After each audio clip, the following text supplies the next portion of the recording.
Eu sei que você, assim como eu, também está muito incomodado com o aumento do preço do café no mercado. Segundo o Instituto Brasileiro de Geografia e Estatística, o preço do café torrado e moído teve um aumento de 77% nos últimos 12 meses, entre abril de 2024 e 2025. Essa é uma das maiores altas registradas na história do país com relação ao produto. E esse aumento tem impactado diretamente na possibilidade das famílias tomarem o seu cafezinho depois do almoço. Mas quando a gente para analisar alguns dados, especialmente aqueles sobre a produção do café, algumas coisas começam a ficar um pouco estranhas. Entre os anos de 2015 e 2025, por exemplo, a produção do café brasileiro teve um aumento de 19,9%, passando de 43 milhões de sacas para 51,8 milhões de sacas de café. Além disso, houve um incremento na produtividade de sacas por hectare, o que acabou elevando também a área dedicada ao cultivo do café em mais de 18% nesse último período. A partir disso, a gente pode começar a se fazer algumas perguntas para tentar entender isso melhor. Se a gente está produzindo mais café, por que o preço do café está aumentando? Para onde o nosso café está indo? E por que tudo isso está acontecendo? Para responder essas e outras dúvidas, eu quero convidar vocês ao nosso terceiro e último episódio da trilogia especial sobre a história do café, onde vamos entender como funciona a atual produção mundial, o lugar do Brasil nisso tudo e o que fazer diante do amargo crescimento do nosso cafezinho.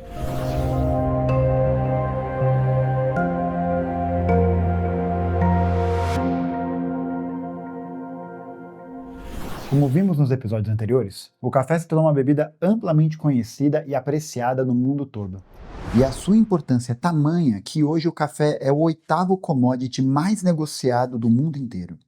Desde que se consolidou como um dos produtos mais comercializados do mundo, o café passou a obedecer às lógicas de funcionamento do mercado internacional, fazendo com que esse produto precise passar por algumas etapas para conseguir ser comercializado nesse circuito geral. Processos como padronização, massificação, redução de custos e financiarização são alguns dos processos pelos quais o café vai passar, permitindo com que ele continue sendo uma mercadoria altamente lucrativa em todos os mercados. A partir do momento em que o café passa a entrar no mercado mundial, ele se torna um commodity. Mas o que exatamente é um commodity? O termo commodity se refere a bens primários padronizados, que não sofrem processos muito complexos de industrialização e podem ser trocados livremente no mercado mundial. A soja, o minério de ferro, o milho são alguns dos produtos primários que entram nessa lógica, assim como o café. Principalmente duas das suas variações que são amplamente comercializadas, a arábica e a robusta. Como o café é um commodity, isso significa que o preço dele vai ser definido mundialmente, ou seja, uma geada no Brasil ou uma seca no Vietnã podem afetar o preço do café consumido em Tóquio, Berlim ou São Paulo. Mas então qual que é a diferença entre o café arábica e o café robusta? O café arábica é mais aromático, de melhor qualidade e representa cerca de 60% da produção global. Já o café robusta, mais amargo, resistente e com mais cafeína, corresponde a 40% dessa produção. Esse café é aquele que é utilizado como base dos cafés solúveis e industriais. Graças a essa dinâmica financiarizada, em que vários mercados ao redor do mundo estão conectados em diferentes etapas produtivas, muitos empresários buscam especular com plantações de café que ainda nem foram colhidas. Bancos, fundos de investimentos e traders da Bolsa de Valores apostam no preço do café, assim como alguém aposta na alta ou na queda de uma ação. Isso acaba criando uma distinção entre o valor real do café, ligado ao trabalho, à terra e à colheita, e o seu valor de mercado, gerando distorções e manipulações que afetam o comércio mundial do café. Um dado para ilustrar isso é a gente observar que enquanto o Brasil é o maior produtor mundial de café, mais da metade dos produtores vivem próximos da linha da pobreza. Ao mesmo tempo, empresas como Nestlé e Starbucks movimentam bilhões com base nesse produto. Mas se o café é um ativo financeiro, como que ele é negociado? Como que se especula com o seu preço e como que funcionam os contratos futuros de compra de café? É isso que a gente vai descobrir agora. Os contratos futuros são acordos que estabelecem, com antecedência, o preço e a data de entrega de uma mercadoria. No caso do café, esses contratos são negociados principalmente na ICE Futures US, em Nova York, para o café arábica, e na Euronext, em Londres, para o café robusta. O objetivo inicial desses contratos era oferecer proteção contra a volatilidade de preços. Produtores se defendem de possíveis quedas e compradores, como industriais e torrefadoras, se protegem de altas inesperadas. Mas conforme a financiarização foi avançando, os contratos futuros deixaram de servir para proteger o preço do café e passaram a ser utilizados como ativos financeiros voltados para a especulação. Investidores que não têm qualquer vínculo com a produção ou o consumo de café passaram a comprar e vender esses contratos de olho na oscilação de preços. Tudo isso com base em análise de mercado, instabilidades climáticas ou até mesmo movimentos geopolíticos. A negociação do café no mercado internacional acontece por lotes padronizados. Um contrato futuro de café arábica, por exemplo, equivale a 37.500 libras-peso, que dá cerca de 17 toneladas. Isso significa que as particularidades do café, como a sua origem, seu perfil sensorial e as condições climáticas de onde ele foi plantado, são apagadas nesse processo. O que importa é a homogeneização do produto para garantir liquidez no mercado financeiro, ou seja, a capacidade que um determinado bem ou produto tem de se tornar um recurso financeiro para o seu investidor. Resumindo, quanto aquele investimento pode se transformar em dinheiro.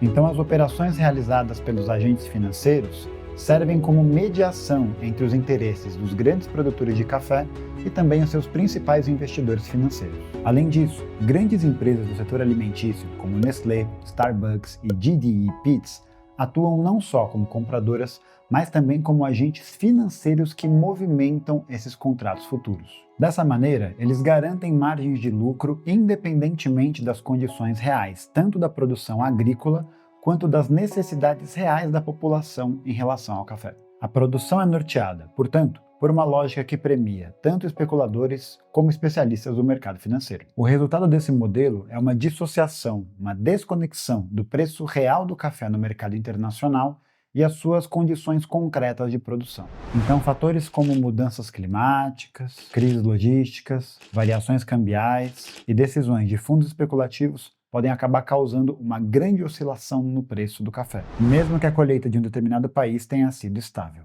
Essa volatilidade atinge diretamente e principalmente os pequenos produtores, que não têm acesso nem a esses contratos futuros e nem a mecanismos financeiros para poder garantir sua produção. Enquanto isso, os lucros da oscilação dos preços se concentram nas mãos de grandes investidores e conglomerados. No entanto, por trás dessa aparente liberdade comercial, existe um aprofundamento na lógica de economia dependente. Países da periferia do capital e com histórico ligado a exportações agrícolas como Brasil, Colômbia, Indonésia e Etiópia serão as terras onde o café será plantado, colhido e vendido para casas de comércio internacional que negociam esses contratos futuros. Funciona assim: o café produzido no Brasil, e em áreas cada vez maiores, é dedicado para exportação. Esse café, então, é selecionado e os melhores grãos são destinados para as casas de comércio. Para garantir que esse produto chegue inteiro nos compradores, o café passa por somente uma etapa de processamento em território nacional, que é a secagem, impedindo com que os grãos apodreçam dentro dos containers na viagem até lá. Como a lógica da produção é voltada para atender ao interesse das grandes exportadoras, isso significa que o café que vai para consumo doméstico, nacional, interno do país é aquele que tem uma qualidade muito inferior em relação ao café que foi dedicado para exportação. Os principais países que processam o café brasileiro são, em primeiro, os Estados Unidos, o maior importador de café brasileiro, responsável por cerca de 21% das exportações totais. O país possui uma indústria de torrefação robusta e é sede de grandes empresas como Starbucks e Dunkin' Donuts. Em segundo, a Alemanha, que com 17,5% das exportações é um dos principais centros de torrefação e reexportação de café na Europa. Em terceiro, a Bélgica, que recebe cerca de 10,9% das exportações brasileiras e atua como um hub logístico e de reexportação para outros mercados europeus.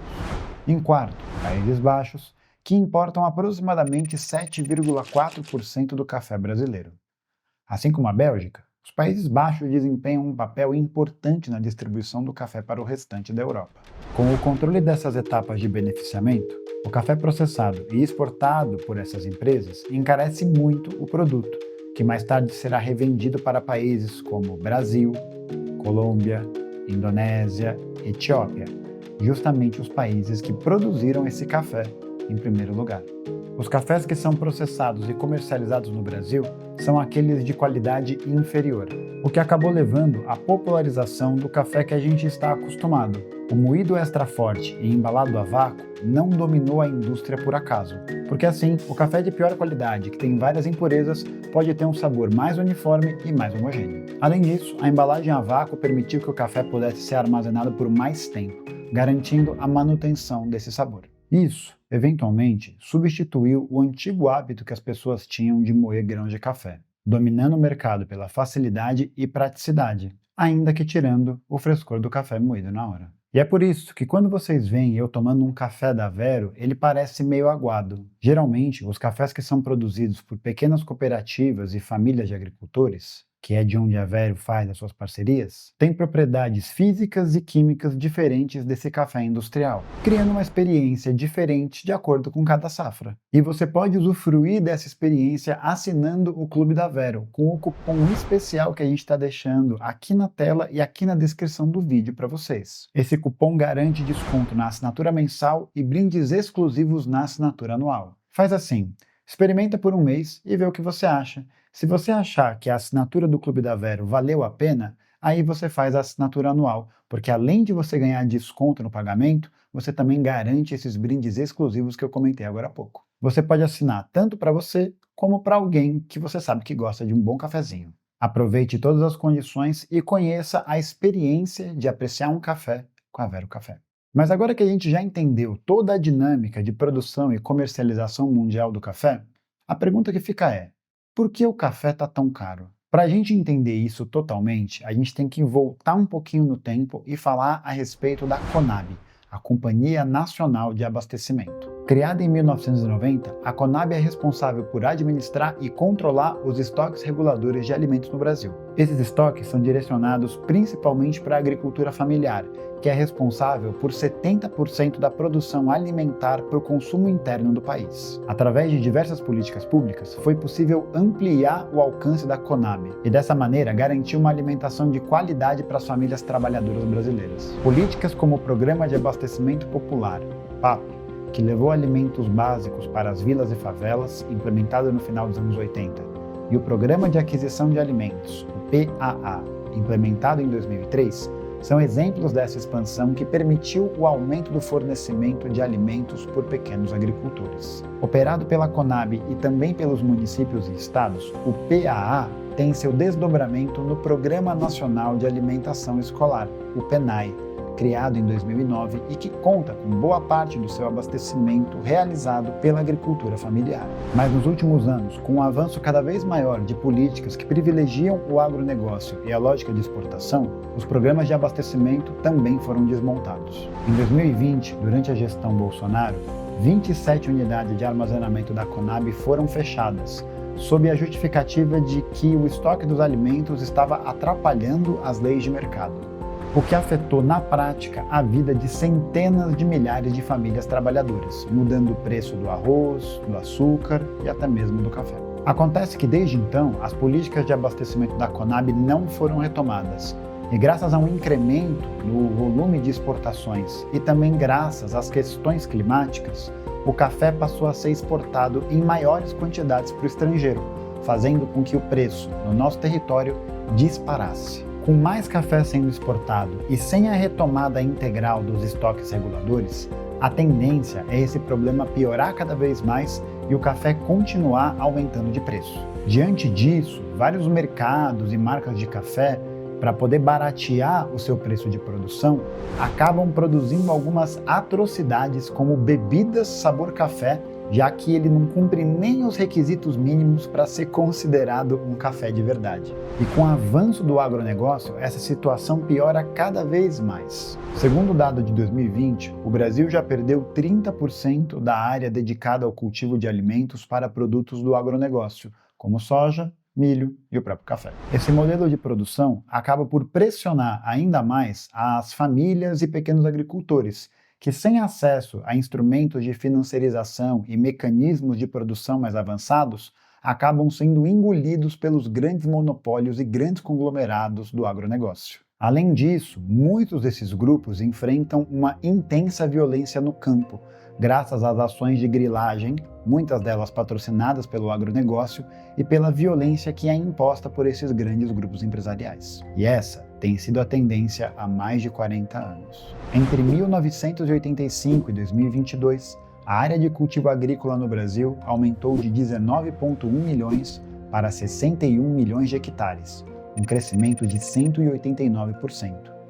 Entre 1997 e 2022, a área produtiva de café no Brasil reduziu-se em cerca de 23%, passando de 2,4 milhões para 1,86 milhão de hectares. Apesar disso, a produção quase triplicou, saltando de 18,9 milhões para mais de 50 milhões de sacas, graças ao uso de diversos instrumentos agrícolas que garantiram o aumento da safra. Mas esse crescimento não produziu um maior acesso das famílias ao café brasileiro. Na verdade, pelo contrário, a nossa produção está cada vez mais voltada ao mercado externo. E isso parece ser a tendência para os próximos anos, já que a gente também acompanha um plano safra de mais de 400 bilhões de reais que é concedido aos principais empresários do ramo. Então, chegamos a uma conclusão importante.